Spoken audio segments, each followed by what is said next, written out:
commencé sur un faux rythme. Et puis la dernière période ça s'est emballé et puis on marque dans la dernière minute je pense. Donc voilà, on a su remettre du rythme dans cette dernière période et puis ça nous a souri à la fin. Donc tant mieux. Alors Bordeaux égalise et à 2 reprises vous marquez 45 secondes derrière, c'était un rythme fou. Ouais, deux fois ils reviennent au score et puis 2 fois on arrive à reprendre le pas, donc ça démontre aussi un bon état d'esprit qu'on a en ce moment, on lâche pas et puis ces derniers matchs on a eu le même état d'esprit que ce soir et puis ça nous sourit, donc on continue comme ça sur cette lancée. Ouais, vous confirmez la victoire face à Dijon, c'est important dans la course au play-off forcément. Hein. Ah bah là on sait que tous les points sont importants, surtout pour nous on était 10e avant ce match là. On est à quelques points du 9e et du 8e, donc tous les points sont importants à prendre et puis nous on n'a pas de match facile, pas de match à laisser passer, donc on le sait et puis voilà. Raconte-nous ce 5e et ultime but là à 40 secondes de la fin du 3e tiers, c'est un truc de fou là. je prends 3 fois mon propre rebond et puis je sais pas comment il rentre après, l'important c'est qu'il soit dedans, mais j'aurais préféré le mettre du premier coup pour être honnête. mais l'important c'est qu'il soit dedans et puis je sais même pas comment il rentre au final. Ouais, tu marques pas beaucoup de buts en général, donc tu vas le retenir celui-là. Il vaut cher en tous les cas. Ouais. Il vaut 3 points quand même parce qu'on allait en prolongation. Ouais, non, ça me fait plaisir, ça me fait plaisir. Bon, un petit mot pour les supporters du final, parce que tu sais bien que le Game Mio est quand même leader. Bon, toi, on sait que ça fait un bout de temps que tu es passé chez les Dauphins à l'époque. Bon, vous avez perdu. 6 ans, ouais, 6 ans. Vous avez perdu à Épinal. Est-ce que tu penses qu'ils peuvent encore aller en finale cette saison?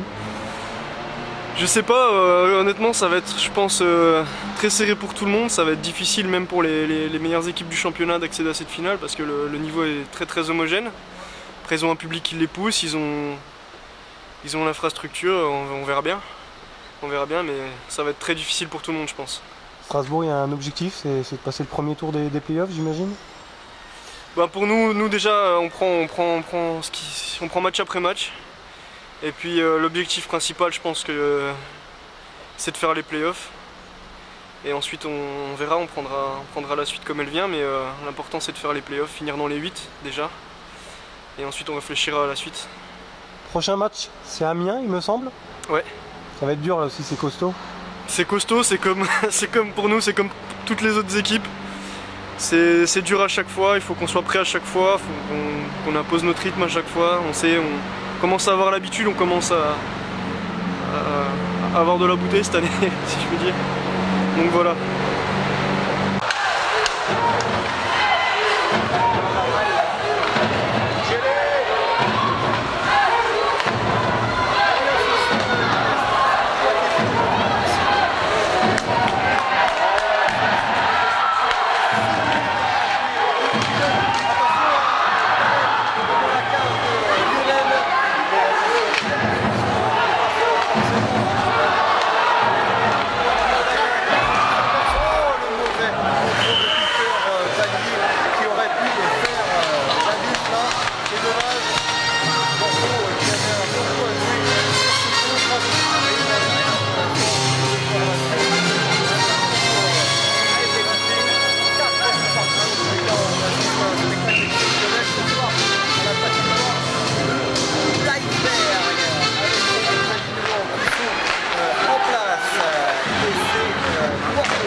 C'est une déception, encore une fois. On se devait de prendre les 3 points pour se maintenir dans les 8. On a 2 matchs contre Gap qui viennent. C'est des points vraiment importants. Et, encore une fois, on n'a pas été discipliné. On a fait les mêmes erreurs qu'on fait depuis le début et on a payé exactement comme au début. Donc voilà. On n'a pas appris de nos erreurs, c'est dommage. Et on l'a payé cash ce soir. Pas beaucoup de rythme dans le premier tiers, vous êtes monté un peu en intensité, comment tu vois ça? Je trouve qu'on a bien commencé, après on est rentré dans leur rythme, donc on a un peu levé le pied, on s'est mis un peu à leur niveau et on est tombé dans leur jeu. Donc voilà, c'est des choses à pas faire contre des équipes comme Strasbourg, ils n'ont pas trop de vitesse mais ils ont des gars comme Petrak, Pardavi qui savent bouger le palais. Et puis voilà, on les a suivis, on s'est fait dépasser à la fin. Comme j'ai dit, on a payé. Ah oui, vous marquez des buts et juste derrière, vous en prenez un, quoi. C'est ça, c'est de la discipline, des erreurs à pas faire qu'on fait depuis le début et on se répète. On se dit qu'il faut jouer simple, il faut aller vers l'avant et puis voilà, on le fait un match et après on repart dans les stupides bêtises qu'on faisait il y a 2-3 matchs, donc voilà. Malgré ces errements, vous êtes à 4-4 à 45 secondes de la fin, là. On se dit il y a quand même un point au bout, quoi. Exactement. On a réussi à revenir comme on fait bien généralement et voilà, on n'a pas tenu jusqu'au bout, c'est dommage. On était vraiment venus ici pour prendre les 3 points et on repart avec rien, donc grosse déception. Est-ce qu'il y a des regrets? Est-ce qu'on se dit qu'à 4-4 il y avait moyen de faire un gros coup ici à l'Iceberg? Il y a des regrets sur ce match et sur d'autres matchs. On est une équipe pour être dans le top 8, on le sait, tout le monde le sait. Et puis on se pénalise tout seul, voilà, on est notre pire ennemi à nous-mêmes, c'est terrible. Vous êtes sur courant alternatif, vous gagnez 5-0 contre Morzine, même s'ils sont derniers, c'est pas une équipe vilaine, comme on dit. Et là, vous avez du mal à confirmer, c'est ça, quoi. Non mais ouais, c'est exactement ça. Un match on joue bien, l'autre match on oublie les bonnes choses et on repart dans... Je sais pas comment on peut appeler ça. Des approximations, il y a un manque de concentration. Je sais pas d'où ça vient, mais on n'arrive pas à être régulier dans nos performances et il va falloir trouver quelque chose. On ne peut pas continuer comme ça. Il y a Gap qui arrive, là, c'est un gros morceau, là, forcément. C'est un gros morceau, il faut espérer contre une équipe plus forte, qu'on ait un peu plus de pression et qu'on entame le match d'une autre façon. Voilà, après, il n'y a pas grand chose à dire, on a dit qu'il fallait jouer, on a dit qu'il fallait pas faire d'erreur, on a dit qu'il fallait jouer défensif, on ne le fait pas. Donc voilà, je ne vais pas m'avancer sur le match de Gap, il va falloir tout revoir et on verra ce que ça donne. Un dernier mot sur le Guémio d'Épinal que vous avez joué à Bordeaux. Comment tu vois leur potentiel? Il y aura un match retour naturellement à Épinal. Je connais l'équipe à 80%, c'est une belle équipe avec une belle mentalité, ça me fait plaisir pour eux. Qu'ils soient en haut du tableau, ils le méritent, c'est des gars qui bossent. Je connais la mentalité dans le vestiaire, je sais que ça rigole bien, que ça s'entraîne fort. Et voilà, il n'y a pas de surprise, Épinal est là où ils doivent être. Ils peuvent aller encore en finale cette saison selon toi? On l'a vu l'année dernière, on est passé en play-off de justesse et on a réussi à être en finale. Donc qu'on soit premier, 8e ou autre, les play-offs c'est un deuxième championnat, on remet tout à zéro et c'est le meilleur en 4 ou 7, ça dépend le tour, donc on verra. Ils prendront Chamonix samedi, c'est une équipe qui patine, qui est chiante à jouer. Comment tu vois ça? Épinal a la capacité pour faire un bon match contre Chamonix, j'en doute pas. Après, Chamonix c'est une équipe à respecter quand même, ils ont de la profondeur de banc, ils patinent assez vite. Ils ont un très bon gardien, donc non, il va falloir prendre le match au sérieux, mais je me fais pas de soucis pour Épinal. C'est bon ça les gars, c'est bon.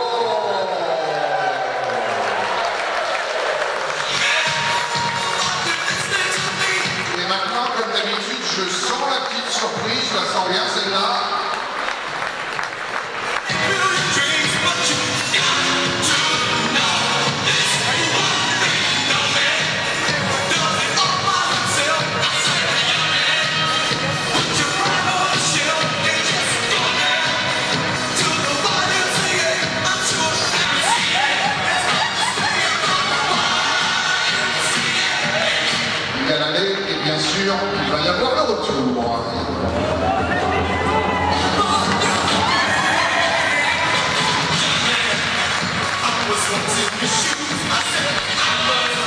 Ouais, c'est cruel pour nous. Je pense qu'on arrive à revenir dans ce match-là à quelques reprises. Puis, se prendre un but à 41 secondes de la fin, c'est un petit peu dommage. Certain je pense qu'on aurait pu mériter mieux. On aurait mérité au moins de partir avec au moins un point. Ce soir, après, c'était un match particulier qui a eu plus de troisième tiers. Ben, écoute, on part avec 0 point, puis c'est très, très, très dommage.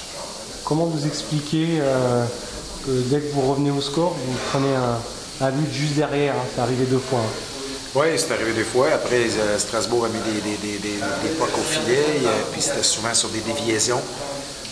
Donc voilà, après, il y a des choses qu'on ne contrôle pas tous, mais c'est certain quand tu marques un but et que tu t'en prends un derrière, ça fait mal, mais on a quand même trouvé le moyen de revenir à chaque fois. Puis à 4-4, c'était parfait, puis on avait repris le momentum justement quand c'était 4-4, puis après on s'est ramassé avec 2 pénalités, dont une de surnombre et une pour accrocher ou trébucher, je ne sais pas. Ça nous a coupé les jambes parce que je pense qu'à ce moment-là, on avait vraiment repris le momentum pour revenir dans ce match-là. Puis malheureusement, voilà, on s'en prend un derrière à 41 secondes. Un peu cruel. On méritait mieux. Bordeaux est sur courant alternatif. Hein. Vous êtes capable du meilleur comme du pire, on a l'impression cette saison. Du pire, ça dépend. Au niveau des résultats, hein, j'entends bien. Oui, je pense qu'il y a eu un match cette année où au niveau du résultat, ça a été un gros score où on a perdu 7-2 à Grenoble. Sinon, nos autres défaites ont tous été des défaites très très serrées. Donc voilà. Vous voyez, on a eu dernièrement des hauts et des bas. Voilà, on est ensemble.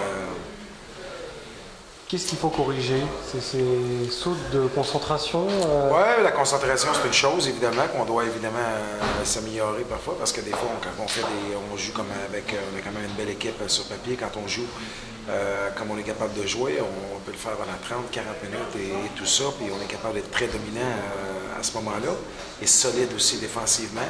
Après, parfois, on s'égare, on peut tricher un peu et tout ça, puis on donne des surnoms et ça peut arriver ce soir. Mais par contre, si on regarde les buts de Strasbourg ce soir, il y a eu beaucoup de tirs qui ont été déviés.